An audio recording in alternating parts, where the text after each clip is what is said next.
E pronto, estamos começando a gravar. Vamos lembrar que semana última nós terminamos o livro Evolução em Dois Mundos e hoje nós vamos iniciar o nosso lar. Temos bastante coisa para conversar sobre o nosso lar. Eu vou colocar aqui o texto para que nós possamos fazer uma análise, uma conversa boa sobre o livro Nosso Lar. Tá? Creio eu que todo mundo já deve ter ido ao nosso lar aqui, né? Acho que, acredito eu, todo mundo deve ter ido ao nosso lar. Alguém não leu o nosso lar? Em vez de perguntar quem leu, eu vou perguntar se alguém não leu. Ah, todo mundo leu o nosso lar? Vitor, leu? Já li algumas vezes, mas vou te dizer uma coisa: ele não é tão fácil quanto as pessoas dizem que é, não, tá? Isso aí é uma verdade. Eu costumo dizer que o pessoal costuma falar, lê o livro Nosso Lar como se fosse cartilha do Espiritismo. Não é não, tá, gente? O livro Nosso Lar é o falso fácil.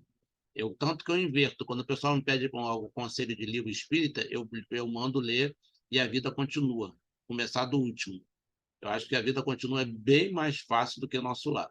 Né? Nosso Lar é bem profundo. Tanto que agora tem uma celeuma tão grande, né?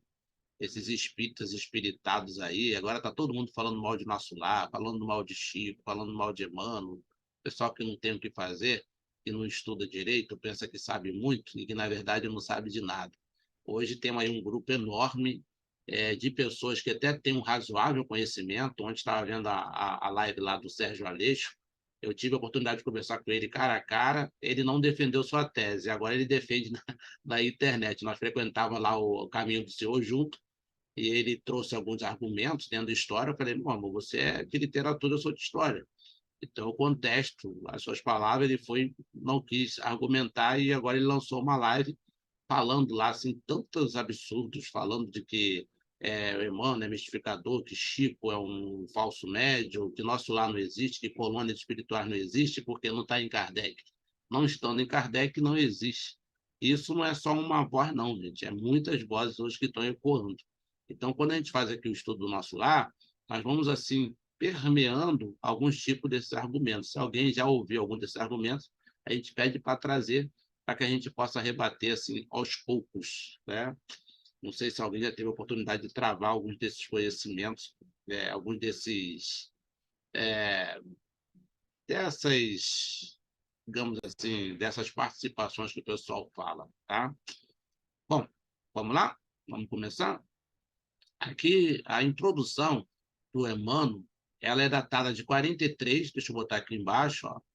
Ela foi escrita em Pedro Leopoldo, dia 3 de outubro de 1943, em que o Emmanuel vai apresentar o personagem, André Luiz. Ele vai assim, defender por que ele pede para André Luiz escrever esse livro. Como algo importante, o título que ele coloca é O Novo Amigo. Os prefácios, em geral, apresentam autores exaltando-lhes o mérito e comentando-lhes a personalidade. Aqui, porém, a situação é diferente. Embalde, os companheiros encarnados procurariam um médico André Luiz nos catálogos da convenção. Por vezes, o anonimato é filho do legítimo entendimento e do verdadeiro amor.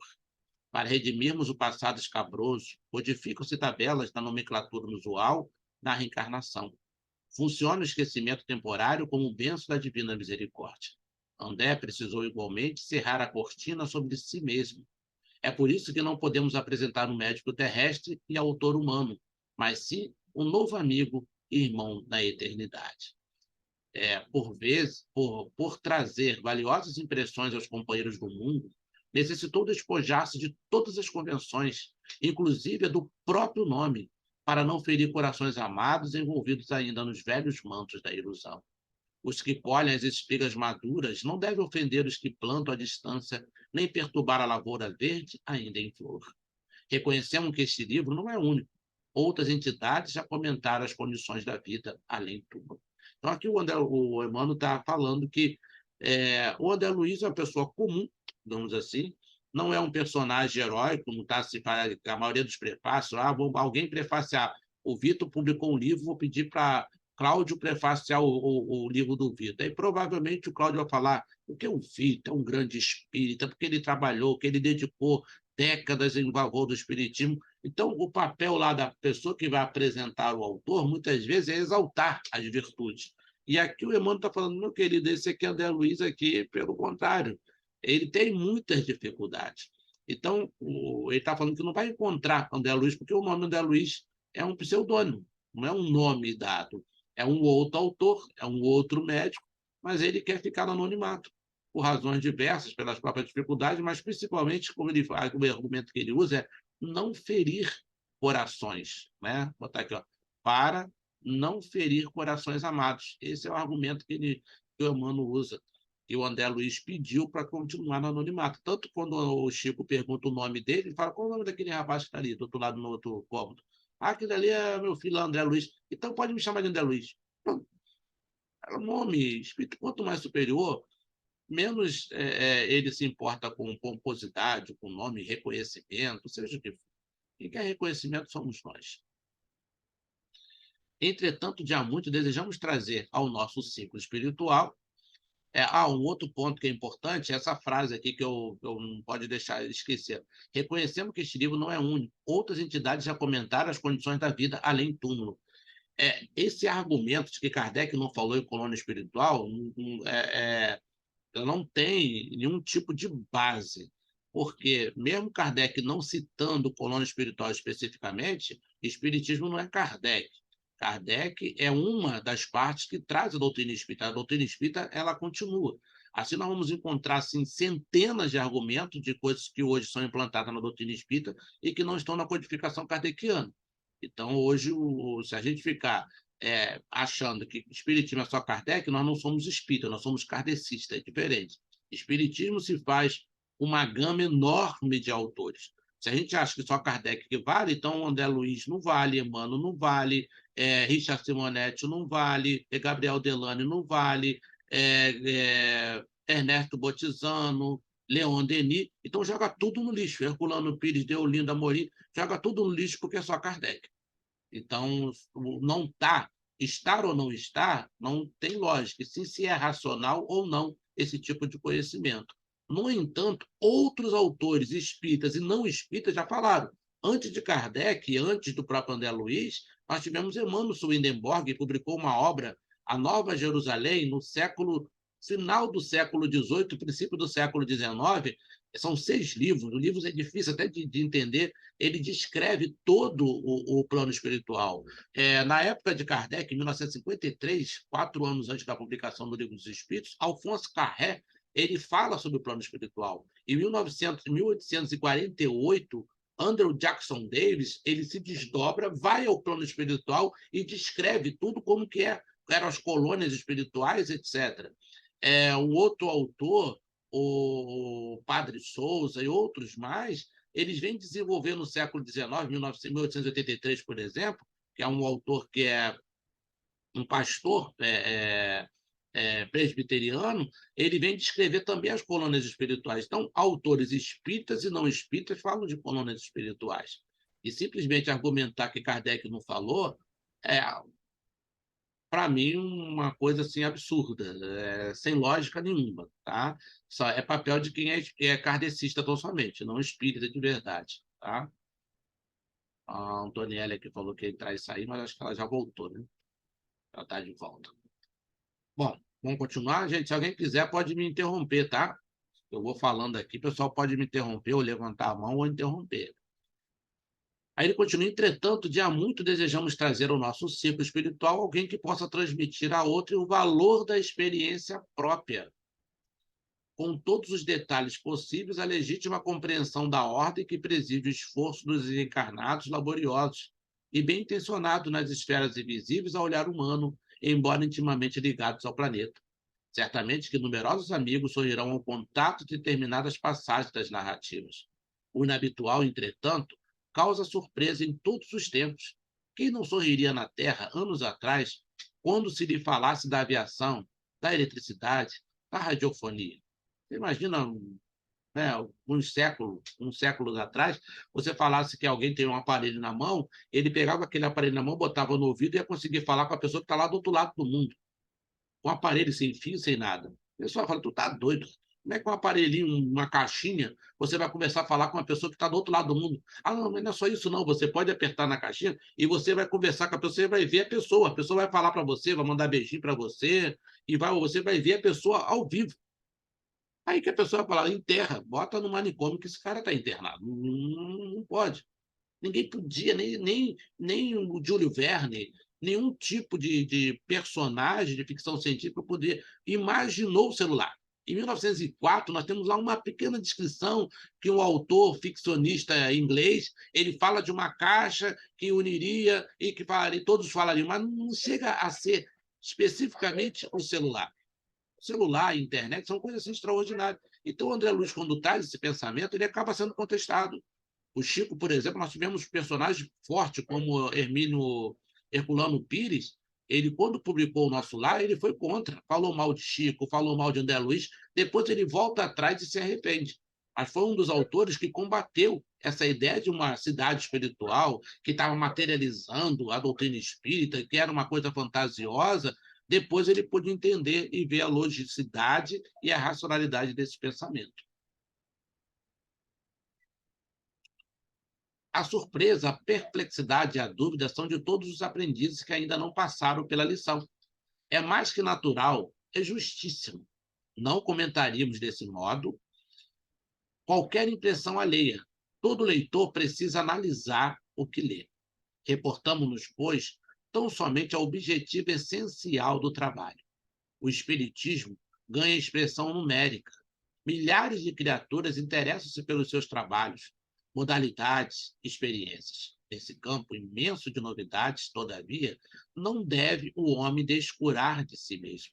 Não basta investigar fenômenos, aderir verbalmente, melhorar a estatística, doutrinar consciências alheias, fazer proselitismo e conquistar favores da opinião, por mais respeitável que seja um plano físico.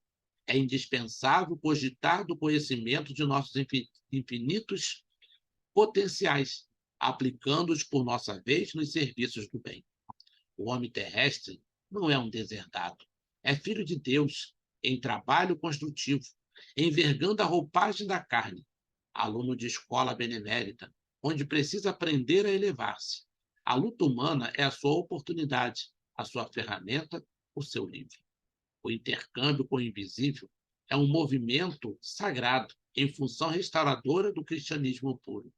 Que ninguém, todavia, se descuide das necessidades próprias no lugar que ocupa pela vontade do Senhor.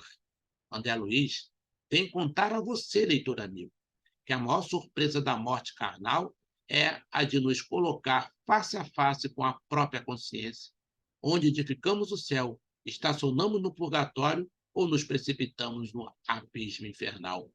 Vem lembrar que a terra é oficina sagrada e que ninguém menosprezará sem conhecer o preço do terrível engano a que submeteu o próprio coração. Guarde a experiência dele no livro d'Alma. Ela diz bem alto que não basta a criatura apegar-se à existência humana, mas precisa saber aproveitá-la dignamente, que os passos do cristão, em qualquer escola religiosa, devem dirigir-se verdadeiramente ao Cristo, e que em nosso campo doutrinário precisamos, em verdade, de o espiritismo e do espiritualismo, mas muito mais de espiritualidade. Essa última frase de Emmanuel, né, que o Carlinho Conceição colocou lá na música dele, espiritualidade, é extraordinária, né? Quando essa frase de Emmanuel, eu acho assim, uma frase assim, basilar. Mais do que espiritismo e espiritualismo, nós precisamos de espiritualidade. Viver a espiritualidade. Pior do que o materialismo, eu costumo sempre dizer, é a materialidade. Porque o materialismo é uma postura filosófica. Você pode se considerar materialista ou acreditar ou não nos postulados materialistas. Agora, tem gente que vive a materialidade sendo espírita, vive a materialidade sendo espiritualista, vive a materialidade se considerando cristão ou religioso de qualquer raiz. Isso é o pior. O que eu encontro consigo mesmo é que vai só sobrar nas ondas do infinito, esse companheiro. O que nós precisamos, sim, é de espiritualidade, vivenciar isso. E André Luiz vai descortinar esse plano espiritual. O que antes estava assim, a gente só conseguia ver pelo buraco da fechadura, André Luiz vai escancarar. Por isso que ele foi considerado o repórter do além. Ele vai trazer muitos conhecimentos. Quando a gente lê o Nosso Lar, a gente vê lá o filme, é muito legal, muito interessante, mas a gente vê quanto erro que tem no filme, né? Mas o livro Nosso Lar tem uma série de coisas interessantes, coisas que devem ser raciocinadas. Será que isso aqui é mesmo? Será que ali tem algum exagero? Mas por isso que é bom estudar letra a letra, né? Ele tá analisando os conhecimentos de André Luiz. Os 16 livros, ele escreveu 28 livros, né? Com o Chico e com o Valdo Vieira. E os 16 são dessa coleção. Desses 16, 3 são de páginas. Então, são 13 dessa linha, né, digamos assim, que eu particularmente gosto muito dos livros de André Luiz. Acho que são, assim, preciosidades. São livros que a gente tem que estudar muito ainda, né? Gente, algum comentário, alguma dúvida?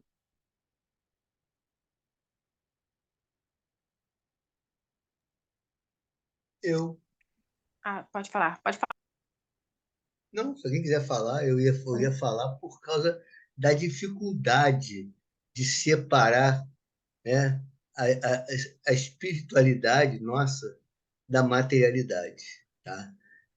Não é fácil, tem horas que é fácil, mas tem horas que não é, porque o dia a dia, a vida, né? Agora, por exemplo, eu tenho que fechar a empresa do meu pai, está sendo difícil, lembranças do passado e por aí vem, que existe, e, e ele queria muito que eu continuasse tocando. Eu falei, não, pai, não dá mais, porque eu sei o quanto eu me transformo, modifico, né, com esse tipo de trabalho. Eu não quero mais isso para a minha vida, mas eu sinto que ainda é muito forte, mexe muito comigo. Então, parece fácil, né, a gente falar em deixar de ser materialista, mas não é não, tá? Ao menos para mim, não está sendo muito fácil. Mas eu estou buscando, porque eu tenho certeza, né, pelos estudos, pelo trabalho, pelo que a gente vem fazendo, pela própria meditação, pela própria yoga, a gente vê que atrapalha. A gente tem que saber lidar. A gente precisa, sim, de ter essa parte material para viver, mas a gente acaba querendo ter um pouco a mais que existe ainda dentro de nós, e a gente esquece do lazer, esquece do cuidado do corpo, da mente, né? Se leva doando muito tempo para o trabalho e, né, pelas necessidades que nós mesmos criamos, e atrapalha um pouquinho. Eu hoje percebo isso. É isso que eu queria falar. Fala, Antonielli. Desculpa, meu celular para variar travou. Quando não é a internet, é o celular. Não, eu até peguei meu livrinho cansadinho aqui, que o que eu tenho eu comprei no sebo, né? Aí ele já veio cansado. Não, que eu ia pedir para o senhor me explicar essa parte aqui, ó. Vamos lá, agora me perdi. Gente, a gente tem dificuldade de concentração, cara, tá tão difícil. Deixa eu achar. André Luiz vem contar a você, leitor amigo, que a maior surpresa da morte carnal é a de nos colocar face a face com a própria consciência, onde edificamos o céu, estacionamos no purgatório ou nos precipitamos no abismo infernal.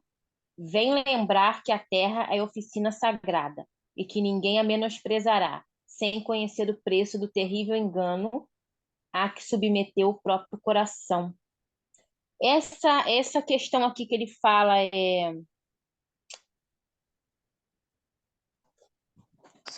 da nossa própria consciência, né? Onde edificamos o céu, estacionamos no purgatório. O que ele quer dizer com isso exatamente?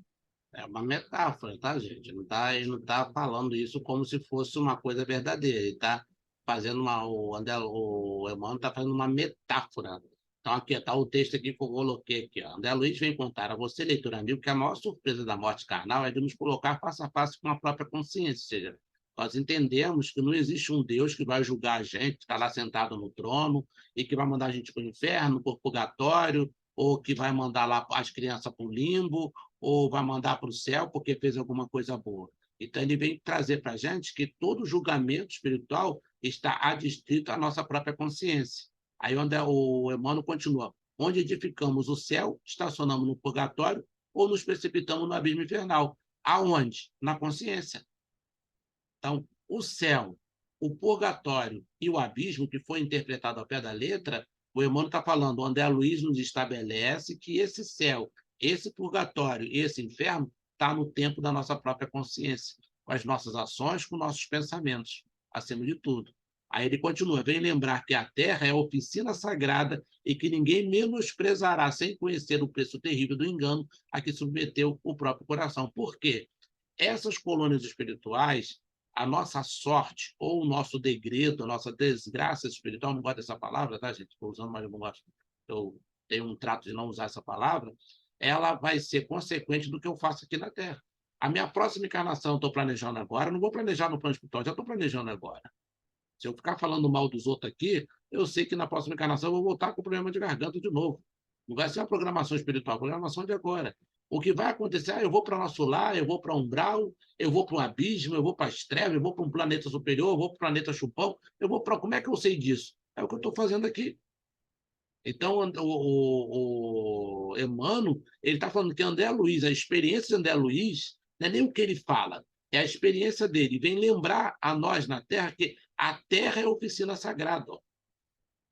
É que na Terra é que nós estamos selando os nossos destinos. É isso que ele está falando. Deu para entender, Mozinho? Deu sim. Muito obrigada. Não confundiu mais não, né? Senão não pode confundir. Não, sabe o que acontece? Às vezes, eu pulo parágrafo. É terrível. Aí eu tenho que voltar, ler tudo de novo. E assim vai. Mas esse trecho que você separou, ele é importantíssimo. Tá? Ele é um texto realmente bastante interessante. É não levarmos ao pé da letra, né? Porque nós temos um atavismo que é milenar, gente. Quantos de nós já fomos católicos? Uma vez a pessoa falou, mas é impossível. Eu falei, não, eu nunca fui católico. Aí falou, é impossível você não ter sido católico. Eu falei, não, pelo que eu me lembro, todas as regressões que eu fiz, eu não encontrei o catolicismo. Não, é impossível, ainda está nesse debate. Porque eu não sei todas as encarnações, mas eu não me lembro. Me lembro como protestante, já fui algumas vezes perseguido pela Igreja Católica, mas ainda não consegui identificar uma encarnação como católico. E o rapaz lá teimou lá comigo, não, um colega meu, amigo de muitos anos, 40 anos de espiritismo também, igual a gente, e até hoje nós não chegamos ainda ao impasse, né, digamos assim, mas nós trazemos esse atavismo religioso. O atavismo religioso é tudo aquilo que foi pregado que ficou no nosso inconsciente. Que ficou, então, nós ainda temos essa ideia de céu, de inferno, de purgatório, que foi implantado pela igreja ainda na nossa mente. Mas aqui, André Luiz vem revolucionar. O pensamento espírita é verdadeiro. Por que a maioria das pessoas tem tanta dificuldade de ser espírita? Porque espiritismo é uma coisa totalmente revolucionária, algo novo. Eu tenho lá 20, 30 encarnações aprendendo uma coisa daquele jeito e, de repente, eu acabo e me encontro no espiritismo. O que acontece? Em vez de eu me renovar pelo espiritismo, eu levo para o espiritismo aquelas ideologias minhas. O processo que eu chamo de igrejismo espírita é isso. Eu fui durante muito tempo naquela cultura igrejista, o que eu faço? Eu faço com que o espiritismo se transforme numa igreja, porque eu não consigo raciocinar de maneira diferente. O Bezerra de Menezes usa uma terminologia que eu acho interessante, que ele fala espíritos espíritas, e que a grande maioria das pessoas não conseguiram entender o que o Bezerra de Menezes está falando sobre isso. Os espíritos que auxiliaram na codificação kardeciana não eram espíritas, gente. Vocês já perceberam os espíritos que dão comunicação no evangelho com o espiritismo? Não são, não. A maioria parece ter uma linguagem um tanto católica, né? Totalmente católica. Até Kardec é uma linguagem católica. Tanto que o primeiro puxão de orelha que ele leva quando ele vai publicar o livro dos Espíritos, ele bota a religião dos Espíritos. É o Espírito de Verdade. Tira esse nome, rapaz. Dá outro nome. Então, mas eu vou botar o quê? Dá seu jeito. Aí ele vai, então, já que o livro é dos Espíritos, eu vou botar livro dos Espíritos. Aí a Dentu, né, que era a dona lá da editora, falar, olha, esse nome não vai dar certo, porque em 1853 teve uma obra de mais de 1000 volumes, mais de 1000 páginas, que o nome do livro era Dois Espíritos. E o rapaz, inteligentíssimo, o livro é muito interessante, o livro é muito bom, mas ele acabou se suicidando. Aí todo mundo falou que porque ele escreveu aquele livro, se suicidou. Aí o Kardec falou, poxa, eu já escolhi o primeiro nome, já deu errado. Ah, então eu vou botar esse nome. Acabou dando certo. Aí, alguns anos depois, em 1864, ele vai publicar o outro livro, que era Mensagens Espirituais, Mensagens de Moralidade. Aí ele vai botar o nome de quê? Imitação do Evangelho segundo o Espiritismo. Isso é o quê? Um termo totalmente católico. Quando você lê o capítulo 28, você vê preces, parece prece católica. A todo momento são isso, São Medo, São Mateus, são... Ou seja, Kardec e os espíritos que escrevem, a maioria são bispos, padres, os filósofos são comprometidos com a doutrina. Aí o Bezerra de Menezes fala, os espíritos, ou seja, a segunda geração espírita agora está totalmente incorporada do pensamento espírita. A segunda geração, sim, aí pode ser considerado espíritos espíritas. Apesar de que ainda essa ideia está muito, né? O Emmanuel, por exemplo, como padre, e etc. Mas aí agora é que essa ideia está sendo renovada, digamos assim, mas bem lenta, porque existe uma pororoca. Né? Muitos de nós ainda temos uma dificuldade muito grande de entender isso. Por quê? É uma revolução de pensamento. E essa revolução de pensamento é muito difícil. Nós implantamos no Espiritismo o nosso modo de ser e não deixamos o Espiritismo mudar o nosso modo de ser, que é totalmente diferente. Ok, gente? Algum comentário a mais?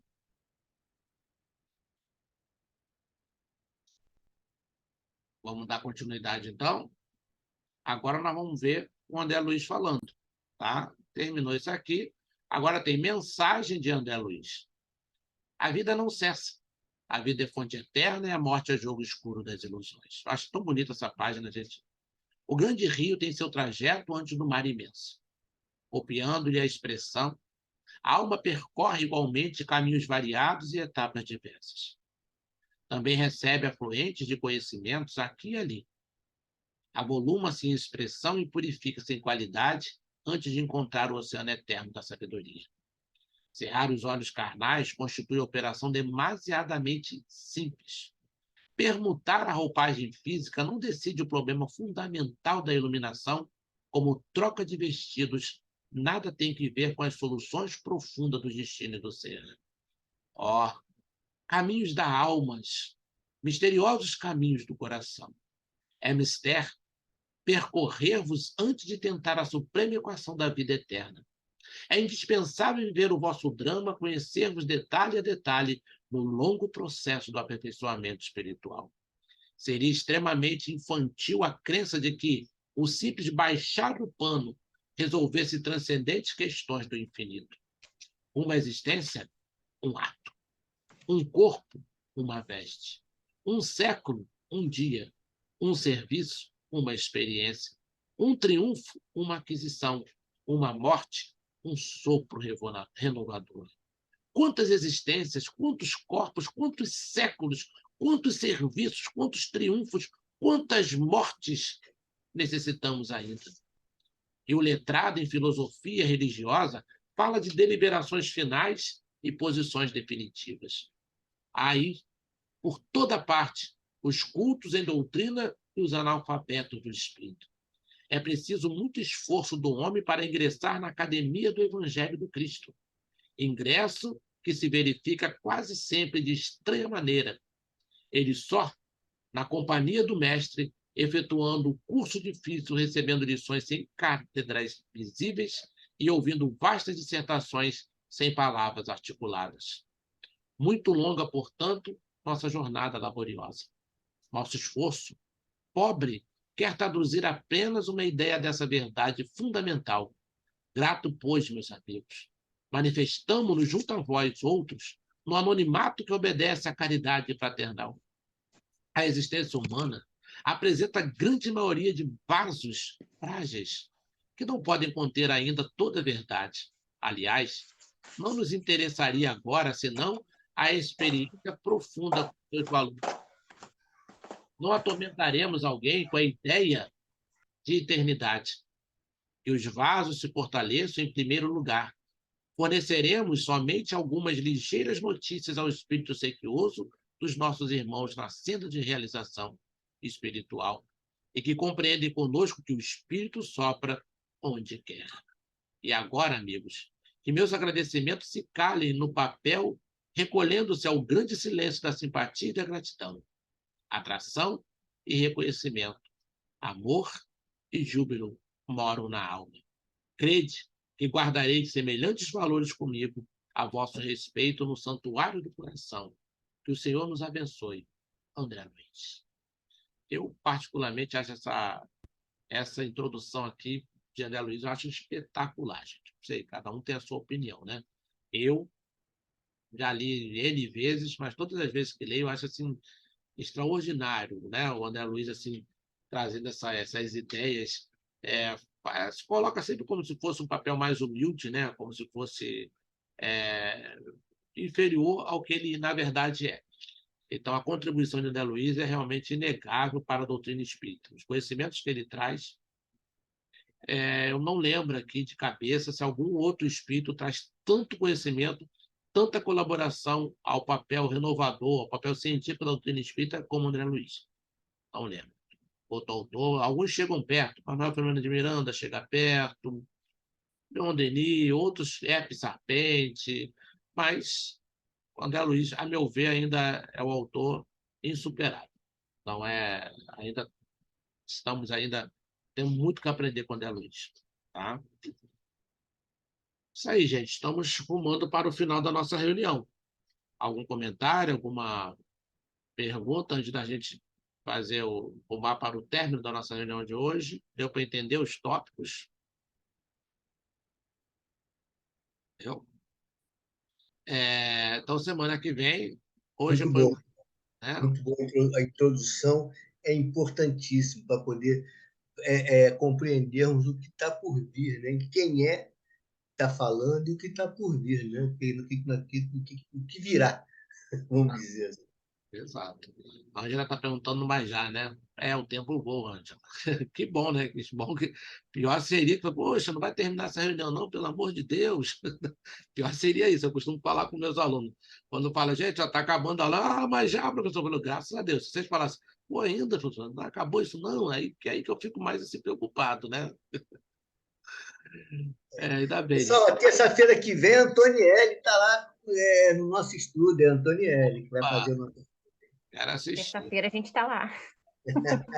Daniele está sempre se dedicando, né? Então, com uma turma boa aí, ó.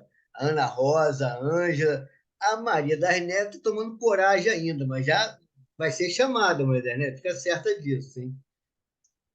Tá Aquela todo mundo menina, tirando né? o tijolinho. Aquela menina que estava semana passada, me esqueci o nome dela, que depois que a Antônia falou que ela também é professora de história, também contribuiu bastante, né? Hoje ela não está. Esqueci o nome. Lembra, Antônia, o nome dela? A Andréa, Andréia, né? ela é Ela inteligente, a beça, assim. fez até a prece, né? Nossa, né? Muito Gente, boa. Ela é inteligente. vamos fazer a nossa prece então?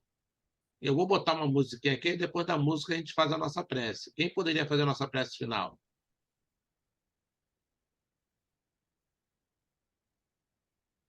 Quem poderia? Eu posso fazer, Cláudio. Pode? Eu vou Posso. botar a música aqui e depois da música você faz, tá? Deixa eu achar a música aqui, porque eu botei. E-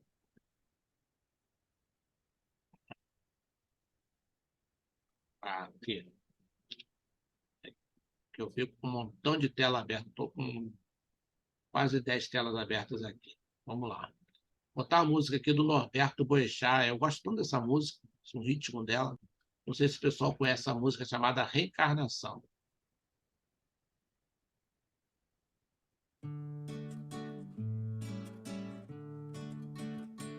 Reencarnação é lei que nos ensina o caminho da evolução. É base da doutrina, roteiro do cristão. É caminho, é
Jesus amado, mestre amigo.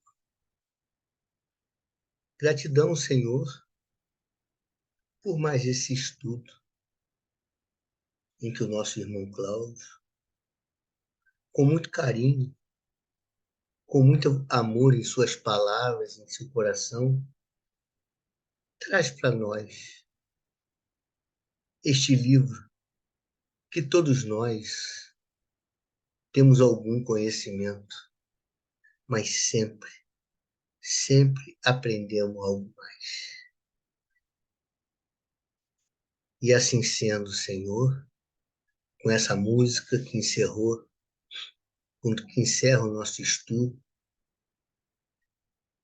com essa última estrofe mostrando aonde realmente mora o reino do amor, o reino da felicidade, o reino da paz. Ela é clara dentro de cada um de nós, que através das reencarnações nós vamos descobrindo, vamos descortinando conhecimentos que cada vez mais nos trazem a ter certeza de que a felicidade existe. Existe sim, mas não no modo que nós queremos que ela seja, nesse mundo material, mas existe dentro de cada um de nós. E que possamos, Senhor, continuar cada vez mais buscando essa paz, essa felicidade, esse amor interno que está sempre que levamos o nosso pensamento ao Mestre, o nosso pensamento aos benfeitores espirituais, aos nossos mentores.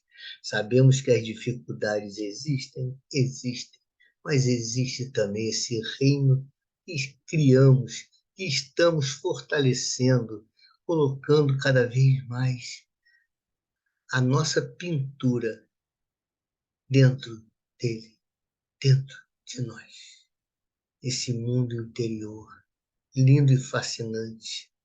Obrigado, Senhor, por nos mostrar tudo isso, nos mostrar que nós vamos para onde nós estamos. Por isso é que o mundo continua.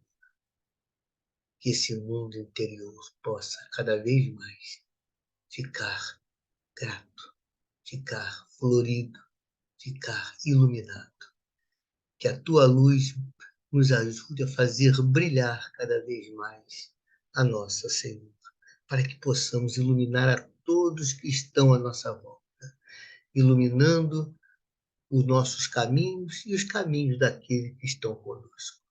Obrigado, Senhor, muita gratidão por tudo, e que teu amor envolva cada um que aqui está conosco nesse instante, cada um que não teve condições de entrar, não deu para estar conosco, que envolva também familiares, amigos, todos aqueles que estão em nossos pensamentos, todos aqueles que estão na nossa tela mental que criamos. Essa tela mental é fundamental para que possamos criar ela com a beleza da nossa criação, da nossa vontade, porque assim será. Gratidão, Senhor, por tudo. Que o teu amor cresça cada vez mais dentro de cada um de nós. Que a tua luz ilumine-nos cada vez mais. Que assim seja. Graças a ti e graças ao Pai. Obrigado a todos.